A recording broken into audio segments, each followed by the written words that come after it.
Michael Wuydka from VVH Television, and welcome to The Real Hamptons. We have Andrew Saunders from Saunders & Associates Real Estate. Along with us, we've got Jarrett. Jarrett's with Manhattan Mortgage. And of course, we've got Ed Bulgin from Bulgin Associates Builders. So welcome, everyone. Thanks for joining us. Today's topic is we're going to talk about what's really happening with the market, real estate market in the Hamptons. So I guess I'm going to lead off with you, Andrew. Andrew, when has business started to pick up? Is it as bad as everyone talks about, or is it actually picking up? Well, it was pretty brutal in the fourth quarter of last year. There was no business out here. The market really fell off a cliff, coincident with what was going on in the stock market in New York, and it was particularly unsettling because people really lacked visibility about what the future held. Right. And so many of these buying decisions are based on not just what's going on today, but really sense of comfort that people have about the future. Right. So with the lack of clarity about where things were going, it really impacted the market. We started to see an important change in the market, really an inflection point in my view, starting early March of this year. And over the course of the past 8 to 10 weeks, we have done quite a few transactions at our firm. It's been a very constructive period for us where we've done a number of sales and a number of rentals. So we're hopeful that this level of activity, which has been quite dynamic, will continue through the course of the selling season. And you've been building out here for a long time. 25 years. 25 years. And Ed does some amazing things out here. He's done just about, I shouldn't say just about, but a tremendous amount of high-end homes. Did you see any dip in the market over the last 6 months or a year? Or you're basically booked years in advance, right? Usually. Luckily, 08 was our busiest year by 30%. We were up 30% in 08 from 07.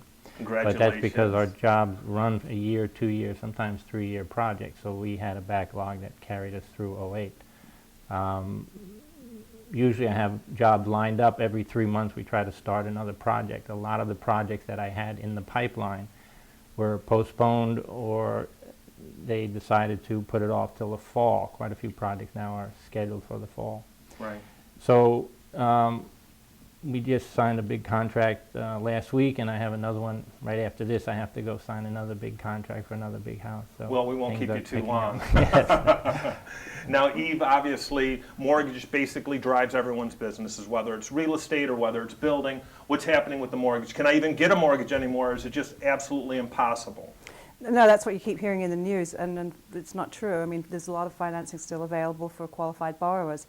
In fact, surprisingly, there's still no income verification loans and even no DOC I want loans. one of those. Basically what I want to do is I want the 100% financing. Well, that's not possible. No DOC. That's not possible. No, there's very few lenders in that world anymore, but there are a few still out there that they have a sensible take on how they're going to lend to people that they know have to qualify as a no-income process. But most lenders are not doing that. But there certainly is a lot of available financing out there for the qualified person.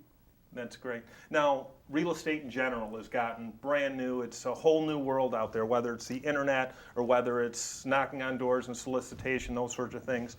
And Andrew, I know you've just recently opened a new place. Why don't you tell us a little bit about what you're doing out there to drive more customers, to make the Hamptons, because you're only in the Hamptons, correct? That's right. All right. So what do you do that's so different that is, because we don't have the multi-listing out here, correct? That's right. So what do you do that's so different that actually helps people come and see homes and those sorts of things? Well, it's ultimately about the broker and the quality of the broker that you have who works for you. And we have some real niche market players, some accomplished deal makers that has been attracted to our model. Our model is quite a bit different than the other models which are popular out here, the Sotheby's model, the Corcoran model, the Brown-Harris model, in that our company is all about the broker. It's all about providing uber levels of service in connection with all of the disciplines which impact the broker's ability to do their thing and enhance their ability to do their thing, which of course is to list and to sell properties. Right. So from advertising and marketing to internet to technology. Now, I've seen your internet. It's outstanding. I mean, all the great stuff. And also in your office, it goes in, you've got different properties that continually circle around. That's exciting. So how big is your advertising internet, how big is your internet marketing? Well, it is the single most important marketing effort that we have. That is the undertaking, is the internet. And it's not just about having a website, it's about constantly evolving it and optimizing it. And it really has become a full-time job, this whole idea of website optimization where there is somebody there working all day long, figuring out ways to put your website out there, because frequently you want to rate with a fella who is sitting in an office in London who has 15 minutes during lunch to find a rental in the Hamptons. Right. You have to come up in those searches. And that's, sort of the MO of our website, back office, if you will. Well, I've got a small business in the Hamptons, the Enclave Inn, which is small hotels. And we deal aggressively with the SEO and the internet and all the different things, whether it's Travelocity and all the rest. So I can really appreciate those sorts of things. Now, Ed, with building, what's happening with the internet? Are you still with certain CAD designs? Are you still using blueprints? Or is it completely different with the architects in order to get the building out there? How is that done now? Well, the relationship between us and the architect has changed over the last 10 years. When they were hand drawing, they didn't make as many changes because it was more difficult. So in the advent of the internet, and we get plans on disk now that we print in our office. Right. And you do some big houses. How big is Jerry Seinfeld's house that you did? His was an average house, probably 15,000 square feet. Yeah, 15,000 is kind of average out here. We're starting to see, though, a change in the inclination to have the very large home, the 15,000 square foot home. There's an inappropriateness in a way to going that large at this moment in time. Perhaps that'll change next year, and perhaps Ed's experience, because he's such a particular kind of builder and has such a terrific reputation, will continue to be defined by building these very large homes, which he has done for years. But globally speaking, in the Hamptons, we're really seeing a sea change in the inclination of somebody, regardless of their wealth and their ability to have that thing, Right. to actually do it at this moment in time. Because so many people have been impacted negatively by the macroeconomic environment. Sure. Eve, with jumbo loans, what's happening? Because, obviously 15,000 square feet, it gets up there as far as dollars. Most people can't just write a check. What's happening with jumbo loans? Is it difficult to get? What sort of downstroke are people looking at for, let's say, a 15,000 square foot house could range in the neighborhood of, $20 million, $30 million, give or take? About that, Well, on something like that, $800 a square foot or so. $800 a square foot. yeah. Well, on a property like that, you probably can get at least 50% financing and possibly even more. Of course, the person has to qualify with their income and their assets and fit the whole profile of the Only bank. 50% though. 50%, yeah, and Yeah. that's actually true of purchases, that are much smaller than that. Some of the banks, on a $3 million purchase, for example, you could get 60% financing, which isn't that far from 50, really, if you think Right. about it. But they have a lot of different lenders that are lending in that super jumbo world, and it, runs the gamut from 50 to 70, I would say, loan to value wise, depending on the purchase price. Great. But so it's out there. It's definitely out there, and the rates Now, are are the good. days of the 80% gone? Andrew, are you seeing it? Are you seeing it, Eve?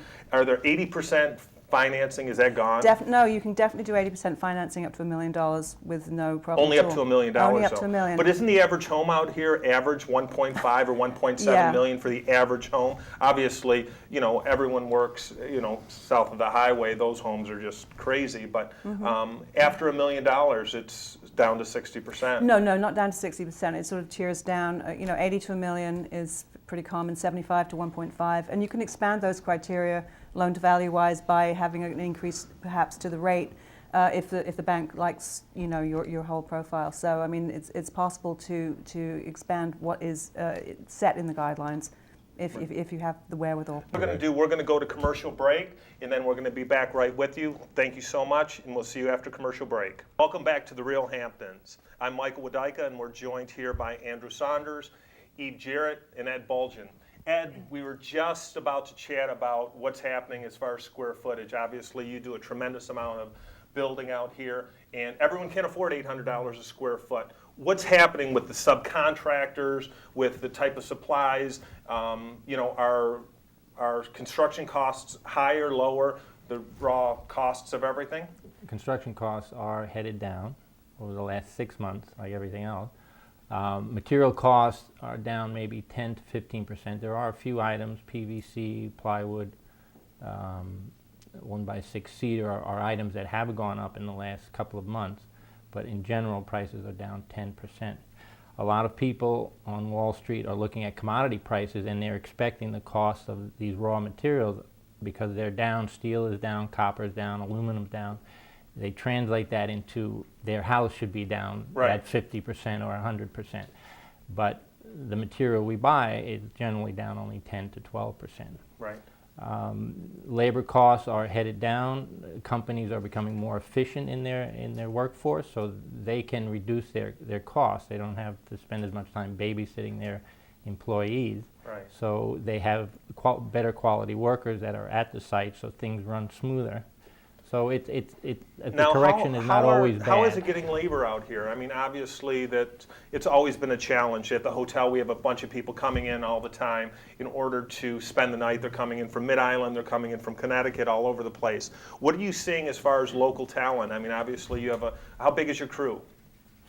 Well, we're a general contractor, so It ranges all over the place. Yeah. But, you know, I mean, a lot of local stuff, people traveling from afar, or you don't see it as we much? try to employ people on the East End as much as we can. That's not possible because of the availability, but the closer they are, the less commute. That's what we try and do. And it also obviously drives down costs. Yes, yeah. However, there are some talents that come in from Connecticut and further up west. There are specialty people that do travel out here. Andrew, what are you doing that's so unique as far as marketing goes? I mean, real estate, I've got my broker's license and a bunch of other junk, but you know, you've got my house up. What are you going to do for me in order to sell my house? Because I need all three of you. Ed, you got to fix all the stuff that's broken, and you got to sell it, and you got to get the financing for the new person. Whatever it takes. I mean, look, you have to have a presence on the web, as we discussed, you know, in the prior segment, and we put a lot of resources behind constantly rating, you know, our website and evolving it, making it current, and making it matter. But also, I think a local presence is really important, and we support, you know, a number of enterprises here in the Hamptons, which we feel are, you know, important, you know, to do for our business and, you know, and to support the local community. We're the sponsor of the Hamptons Film Festival. We're a sponsor of the Children's Museum. We're a sponsor of WLIU Public Radio. And so And sponsor WVVH and Television. sponsor of WVVH Television. So, you know, I believe, you know, being a force, being recognized locally, you know, fundamentally the people who are here are the buyers ultimately. Right. You know, they may find you through the website, but they have to come here, and it's really important to be a presence in the local community. Now, do you guys find it you know, when I first moved out here 11 years ago, it was a bit of the old boys club. No offense, but you know, that's what they called it, the old boys club. Basically, if you weren't like Ed, where you're born and raised here, you know, I moved out here with my boys and my wife at the time, and you know, it was wonderful. It was such a great place, but it was very, you know, I mean, you go into town hall, and you know, if you don't know them, if you don't have a specific last name, and you weren't, you know, going to high school with everyone, there's a problem. So, you know, do you see that as much with marketing? And I understand you having to have a local tie-in, and I really appreciate that. We also do a big tie-in with what we do locally. How important is that to your business with, you know, I mean, you've been here how long? 10 years. 10 years. And married, children? You got Married. We have 3 children. You know, right. all She's from over here. She helps us wife- out today. wife I'm is kind of over there. leading into that. Hello, wife. We you know, we came out here just before our first son was born, and you know, we were in the city and tired of the rat race of the city, Right. and obviously the Hamptons is the complete antithesis of that. So that's why, you know, we came out here. Sure. Now, have things changed over the last 10 years? I know they have for me, but you know, you've been in real estate out here for the last 10 years, and you've seen a dramatic change. I mean, when I came out here, you could pick up just about anything. You go and shake, you know, someone's hand, it's got a deal, and then it went crazy. I mean, Right. I think we moved in just about the right time back in 99, 2000, Right. before things got a little crazy. That's right. You know, then 2004, 2003, 2004, it just blew up. Well, you know, we did our first project out here in 1996, and that was, in my view, right on the cusp of the latest wave of the real estate market taking off. And it was steadily climbing through 2001. Perversely, the most, I think, important event out here over the last decade was 9/11. That event really firmed the Hamptons market and changed it overnight from what was evolving into a year-round community, but I think was probably like a 9-month community back then, into a year-round community. Right. And that impacted, you know, after that initial 3-month period where people didn't know what the world was going to be like and everything was just paralyzed, that really firmed real estate prices and was the impetus for the last, I think, you know, increase in pricing through like a year and a half ago when we started to be impacted by the macroeconomic environment that exists today. Great. Now, Ed's son James is over here. He's behind the camera. Wave hi to everyone. James, there you go. Ed, born and raised out here. I know you've got your son, your daughter. You want to tell us a little bit about you, what you do, why? And, you know, I mean, you have, better than anyone, has seen the Hamptons change from running the field when you were younger to where it is today. And, you know, you've done an unbelievable job. Ed, by the way, he's very soft-spoken, and he does some amazing things out there. So he's a force to be reckoned with in the building business. Yeah. But why don't you tell us a little bit about you? Well, I'm married. I have 2 children, a son and a daughter. My son's here. We live in a very simple house up in the hills of Noyak. We've been there 25 years in the same house. No neighbors, which I like. We get to escape during the summer months and hang out in the woods. You don't carry like firearms and stuff out in the woods and kill your meals or anything like No. that? It's not that much woods? No, the deer someday, but my wife does when they eat the flowers. But yeah, we live pretty simple. A lot of people think because I build these great houses that I live in something that I build, but I don't. I go home, I want it very simple and a comfortable place to live. And Right. I built it 25 years ago, as I said, by myself. I built it, and I just like it nice and simple. Great. Now, you went to high school out here, Riverhead, correct? No, I actually grew up in Central Islip. Okay. And I moved out here 25 years ago. I came out here with my wife on a sailboat expecting to pick up some carpentry work and head down to the Caribbean and around the world on my sailboat. But Right. my daughter came along. All right. Those damn kids all of a sudden. It was a good trip. Yeah. That happens. Eve, how long have you been out here? I moved out here in 1990. At the time, I had a catering company, and that's what I was involved in, which I ran for 15 years. And I also worked in various restaurants when I first came out here. Right. Managed, what have you. And got into financing about 12 years ago, maybe 13 years now. Right. Now, does anyone know anyone not in the real estate business? I mean, I think there's 1 or 2 people, but outside of that, we had this giant push where everyone's running out. You know, I've got my broker's license, but I don't ever use it. It sits there on a shelf. I wanted to take it anyways, just because all the other. Well, everyone's a broker Yeah, or a builder. Yes, yeah, exactly. Or knows someone who is. Yes, but you know, I mean, a lot of those people basically haven't made money in a long time. So it really goes back to the type of staff that you have. I mean, obviously, you can have a license, but if you're not good at what you do, and if you're not promoting and self-promoting and know the business, obviously you're not going to get any work. What are you seeing as far as the people out there with a license versus the type of people that you have or work with? Well, we're seeing the brokerage ranks contract substantially. I mean, there were many brokers joined the industry through 2005 and 2006 when the pace was just really frenetic and deals were happening left and right, and your skill set as a broker was less important Right. to execute a deal. Today, you really have to muscle every deal. Every transaction requires a lot of skill to execute. So it really favors those brokers, the environment today, who are experienced. Right. And who are really good at Now, their craft. is it tough walking in and let's say my home is on the market for $4 million and someone wants to come out and say, you know what, I only want to pay 2.5. Is it difficult for you, obviously, as the owner or the broker, to walk in and say, Mr. Customer, we can only get $2.5 million for your house? How difficult is that? What, emotionally, to go to the seller absolutely. and tell them that? Yeah, they just lost $1.5 million. Right. Well, I mean, look, everybody, naturally marks to market their holdings, every night.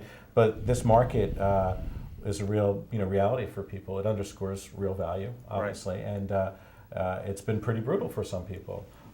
Folks, many people are 30 to 40%, poorer today than they were a few years ago, and that's not just because of their stock holdings. It's because the value of real estate out here. Right. Has Well, declined to some degree. we're going to go to commercial break, and then we're going to be back right with you. Thank you so much, and we'll see you after commercial break. Hi, welcome back to the Real Hamptons. We've got Ed Bulgin, we've got Eve Jarrett from Manhattan Mortgage, and we also have Andrew Saunders from Saunders and Associate Real Estate. Welcome back. Eve, we've only got a couple of minutes left on the show. What's happening with the Hampton market? Where's it going? What do you see? What's your crystal ball? What's going to happen over the next 6 months, year, 2 years, and we're going to hold you to it. So you better be right.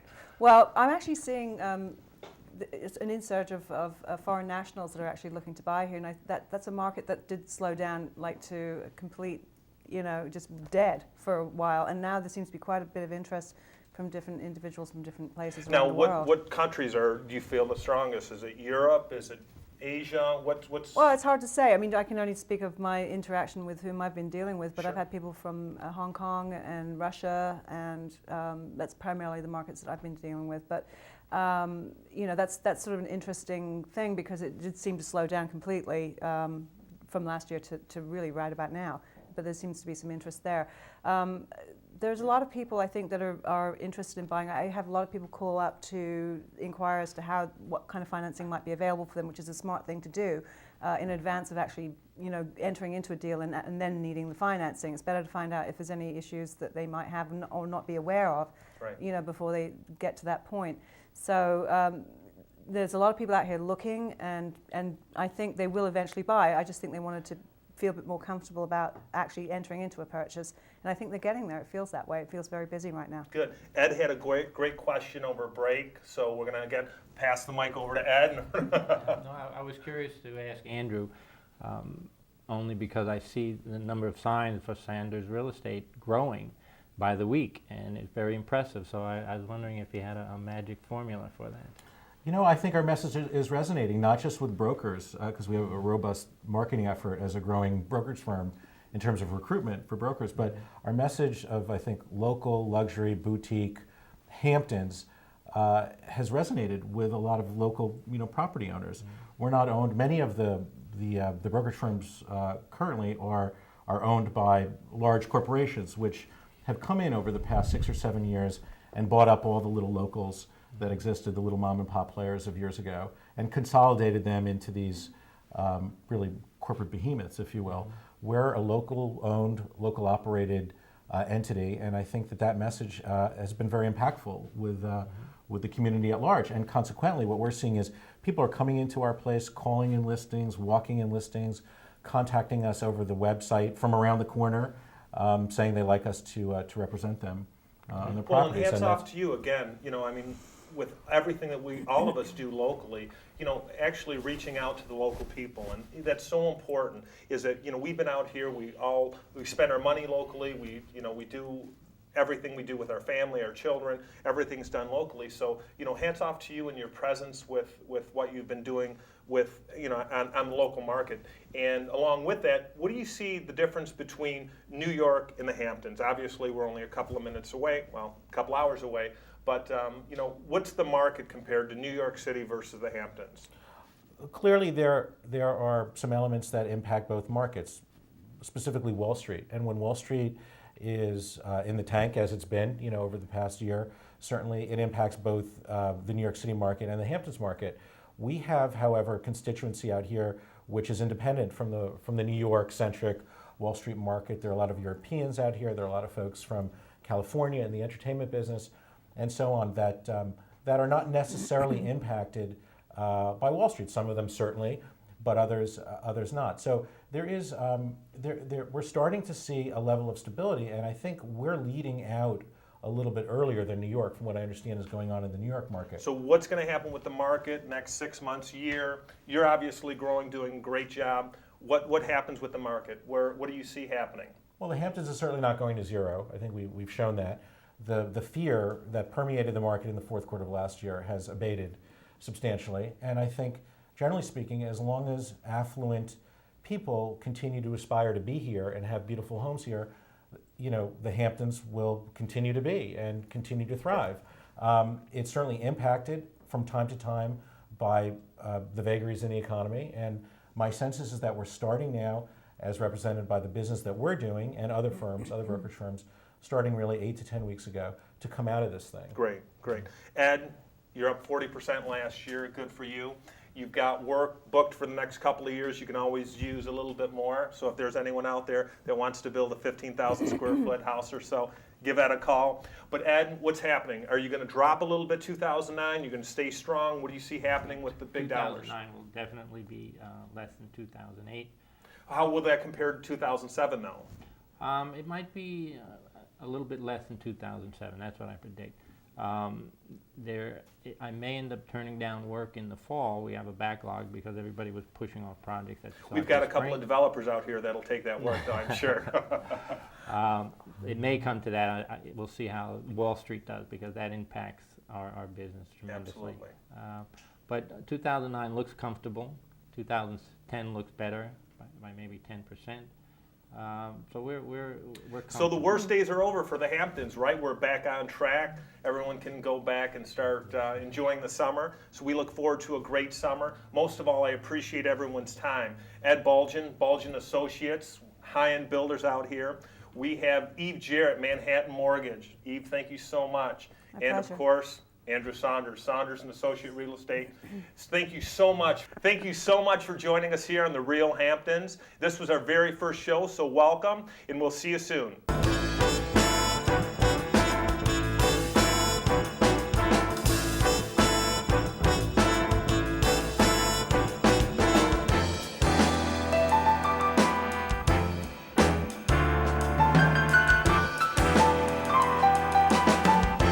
I'm here with Whitney Knowlton from Last Chance Animal Rescue Fund. Welcome, welcome. Tell me a little bit about what you do.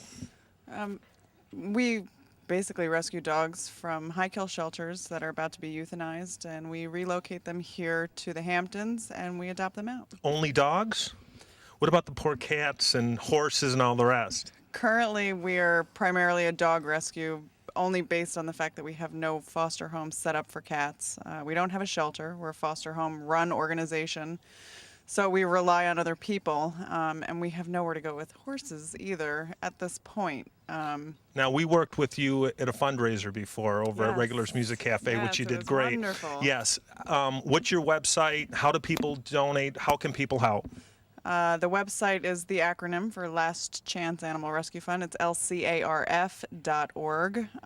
You can donate money, you can donate your time, you can foster a dog. Whitney, how long have you been doing this? Did you start it? Is this your baby? It is my baby. I started it right after Christmas. It's not what I do full time. I actually work for myself. I have a home furnishings business called Merchants East. But it's my passion. I love animals, and I Applaud you so much for what you do. I think it's great. Well, everyone, please help out if you can to the Last Chance Animal Rescue Fund. yes. So Thank one you. more time, where do they go to? lcarf.org. Thank you so much. Enjoy. Thank you.